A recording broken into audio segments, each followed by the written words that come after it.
Peter. So with this, we conclude the talks, and we now move to the panel discussion. And for this, I would like to come up on stage Balazs Deme, co-founder of Pile, Achim Oelgerath of Ostdeutscher Bankenverband, and Michael Mesele, CEO of the Pillar project. Welcome. Please take a seat.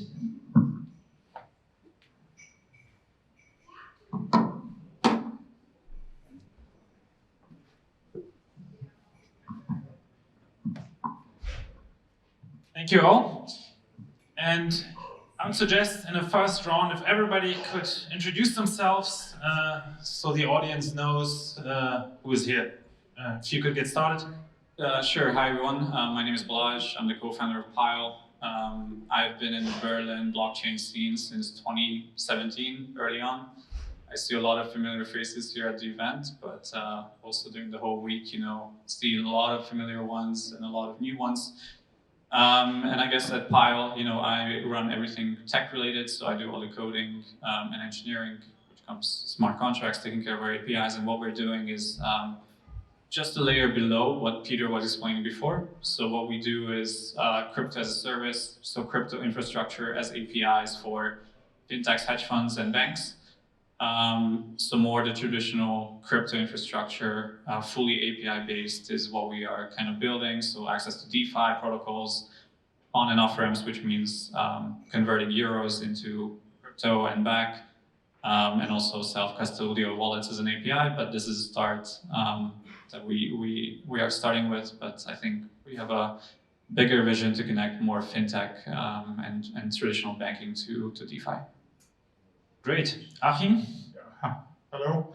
Hi, I'm Achim. I'm the CEO of the East German Banking Association. It's a regional association and the initiator of the Berlin Finance Initiative.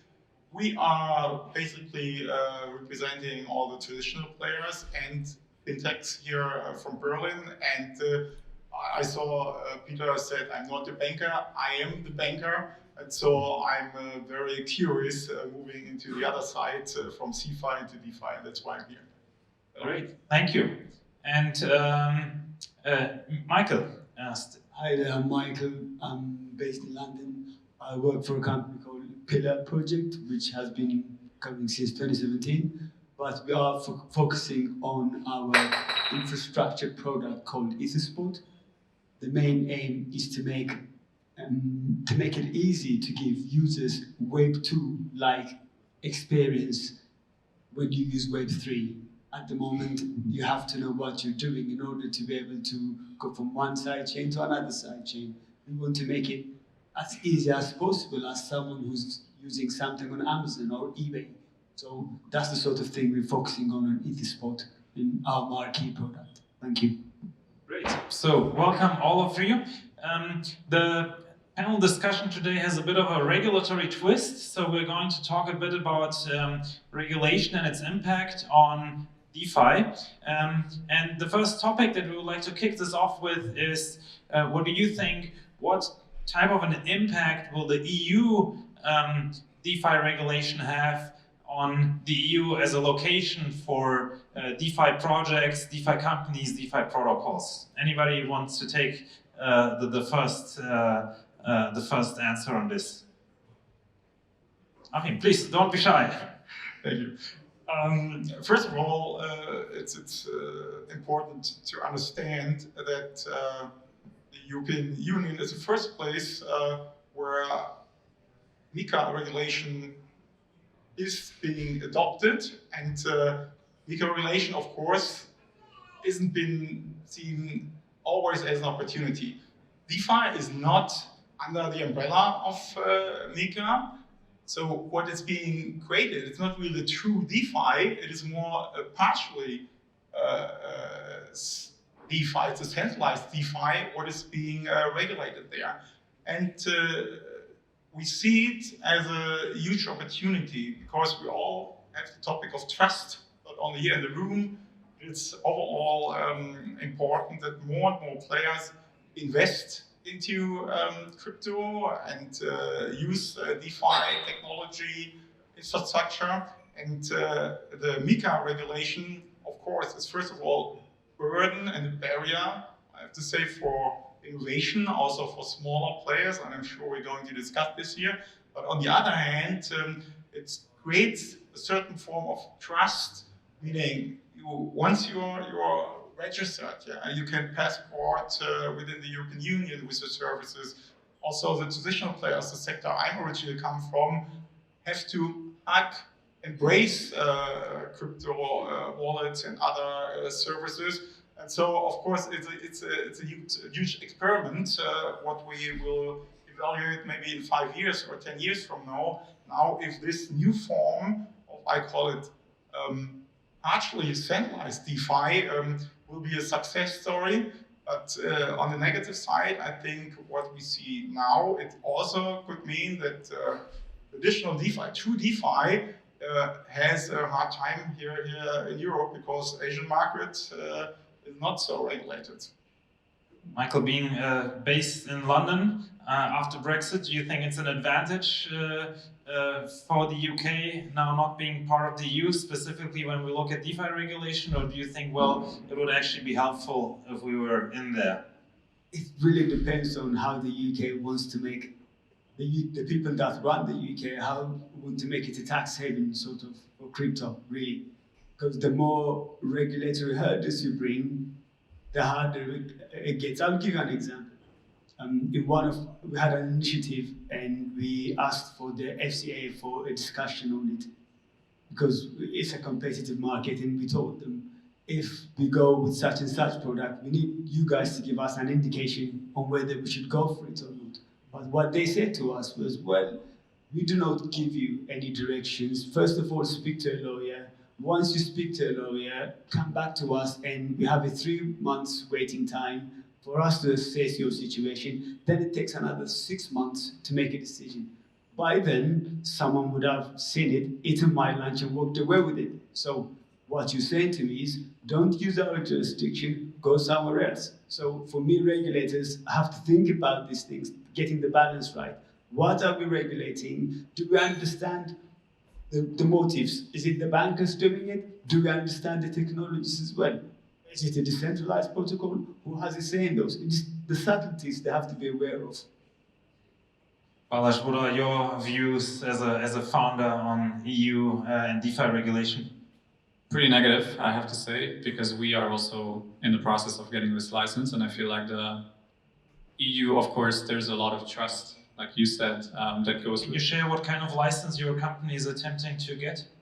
We're getting a crypto custody license. Okay. But what I really feel like is the EU is doing with crypto and DeFi what they already did with AI. I think we lost the race to Asia and the US in that regard. Of course, it's consumer friendly. I'm just giving my perspective from the innovator side. And I feel this is also happening across Europe and has been happening for the past 2 years. I feel the more unfriendly, you cannot really stop crypto. I feel the same way you can stop innovation in AI, where there's a lot of data needed.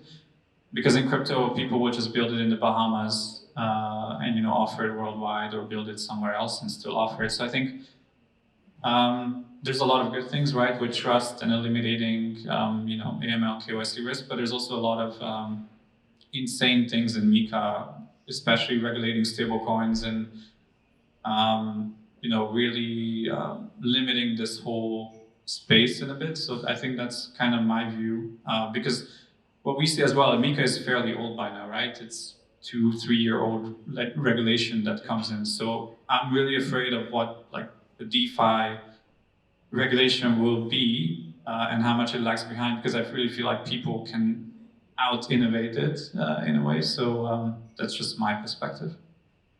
Achim, what do you think, hearing from the founder's perspective, will the EU remain an attractive location for developers, crypto projects, DeFi projects, or are you worried that we might be seeing projects leaving for offshore locations, or in general locations that might have a more favorable regulatory environment?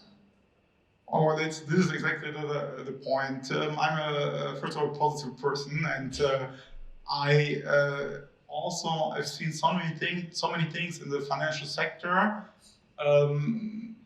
failures, and where AML rules, KYC is really important to have all this stuff in order to create this trust around what we do here. And I think the whole DeFi and crypto world gets more and more mature. We see it now, and we heard it in presentations earlier. It is more about real values and really connecting your tokens and all your protocols to real values in stocks, in real estate, etc. And then not so much in, let's say, bluffing. Coming to a question. MiCA will create an overregulation, a problem for the smaller ones and for speed, as you said. When you depend on a registration and it takes a couple of months to get an answer from the regulator, and maybe they don't understand it from your side, but I have to say with ESMA, they have excellent people. And also BaFin in Germany is stocking up with the right people, better salaries and so on. But still, it's a question, go to market, it's a question of time. And here Frank is saying the smaller you are, the more innovative your business idea is. I believe this will not happen here in Europe. But on the other side, huge money, funds, and also organization go exactly into the European market. And there will be, of course, also for the European market, tremendous innovation in the field.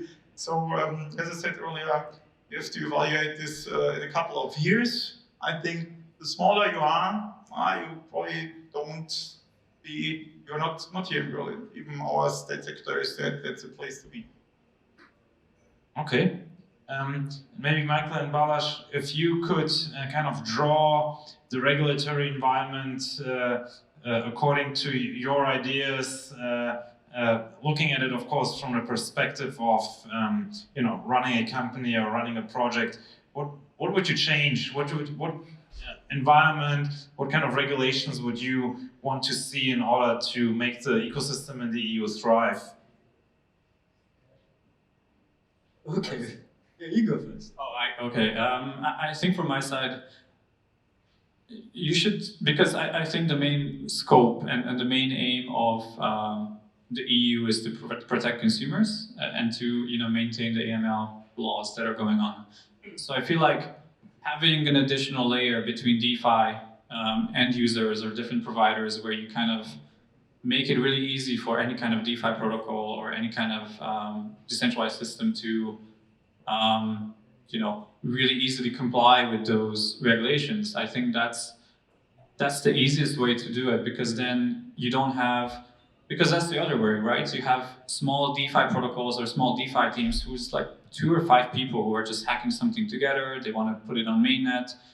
They won't have 200,000 euros to start a license application process. So you need to make it easy from the infrastructure side to be able to be up and running, compliant, like a plug-and-play provider. So I think it's more on us, or it's more on infrastructure builders to kind of do like a sort of crypto license umbrella, call it for DeFi, because I think that's the easiest solution rather than just choke everything down on the regulatory side. Michael? I think that's an idea. I mean, some of the things we do is you think to yourself, okay, I'll do something, they would only come after me if it becomes successful.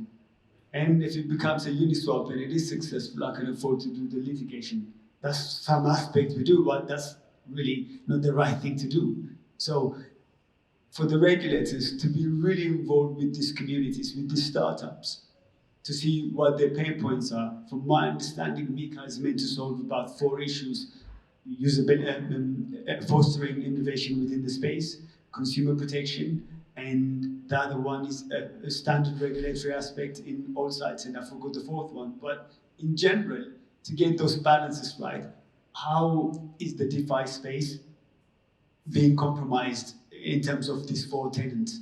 So how can we address them? Is it just a blanket that solves it? Or can we actually even look at how transactions are mined, and they can be sandwiched, pre-mined, etc. Do we even have the understanding to tackle those things? So to me, they need to have a deeper understanding and a deeper working relationship with the smaller startups. Going to the communities, going to all the events, they have to be immersed in it.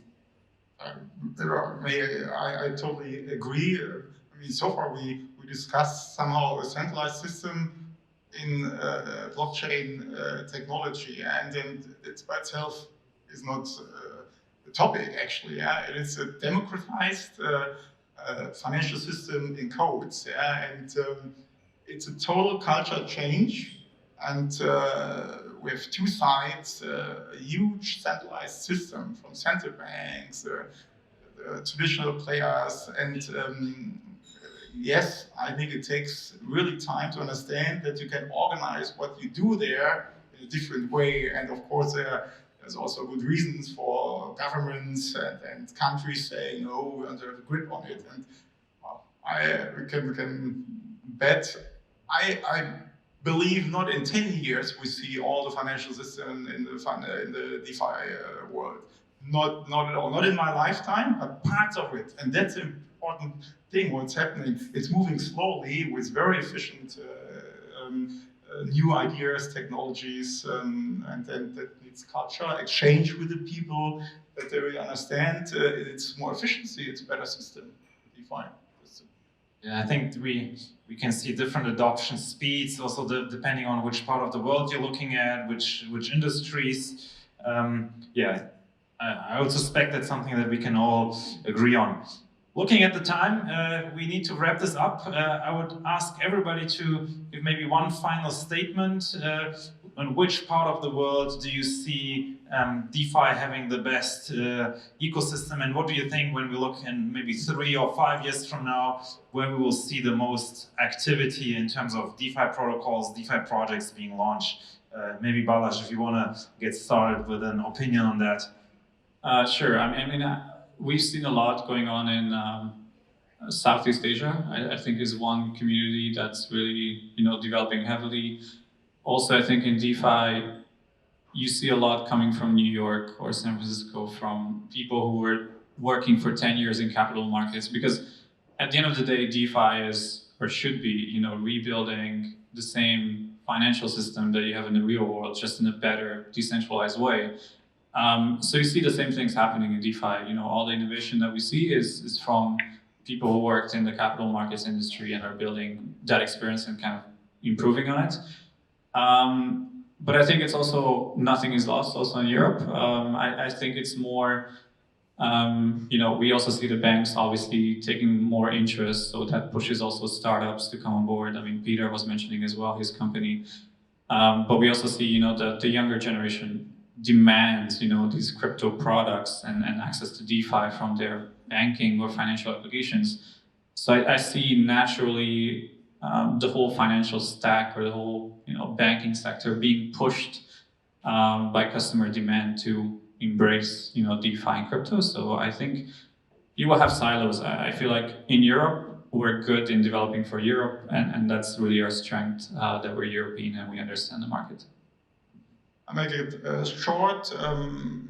As the world moves from short-term speculation into long-term investment, Europe is a place to be. It will not be that fancy, but it will be quite stable. And I think also in Asia, more countries will follow that, what the European Union is currently doing. The US does anyways. I do see South Americans playing a big role in this as well. There are some development talents you can see in some projects popping up, sub-Indian continent. And always there is the opportunity to regulatory arbitrage and registering a company somewhere else and having a decentralized team, some of them working in Europe as well. So taking advantage of the ecosystem like Berlin. So don't count that out yet. Great. Thank you all. Please give a big round of applause for our panelists.